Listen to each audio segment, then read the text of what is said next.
Friends, the holidays are coming. They're right here. We're talking about strategies to survive the holidays from the God that loves you so much. Now, Jesus, in his Sermon on the Mount in Matthew chapter 6, he's got this whole big crowd gathered in front of him. And he looks at this giant crowd of people in an ancient time, in an ancient place, and he says to them these profound words.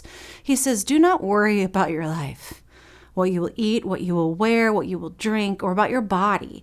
Is life not more than food, and the body not more than clothing?" Can you imagine being the first hearers of that kind of message? You see, Jesus is naming something that is rooted in our human existence, maybe even something that we're sort of biologically predisposed to: worry. We worry because we actually falsely believe that worry is going to keep us safe, that if we worry about something, it'll keep that thing from maybe happening, or we'll at least work out all the possible future scenarios about that thing. So if it does happen with the possibility, then we could react to it. You see, worry makes us think that we might somehow be able to control the outcome. If I worry about my body or my clothing or my food, then maybe I can protect myself. We do this with our families, and we do this all the time at the holidays. We think and then we overthink, like, oh my gosh, I hope that Uncle Denny doesn't bring up politics at the dinner table, because if he says this, then I'm going to say that, and then I'm just going to leave.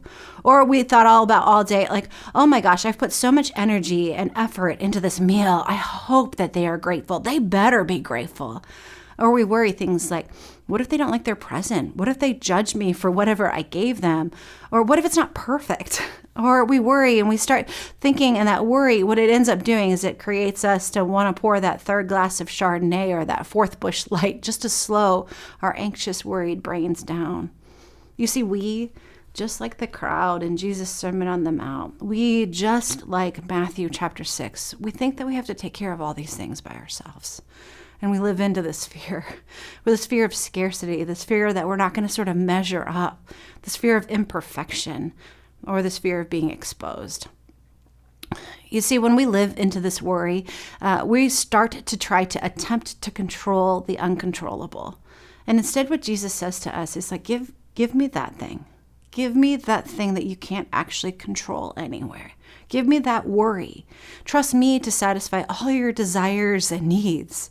Let me figure out what you're going to wear or eat or drink. Quit trying to manhandle your own destiny. So Jesus teaches us to control only what we can control. Hey, but then God just will get to worry about the rest. Friends, God has got you this holiday season and always.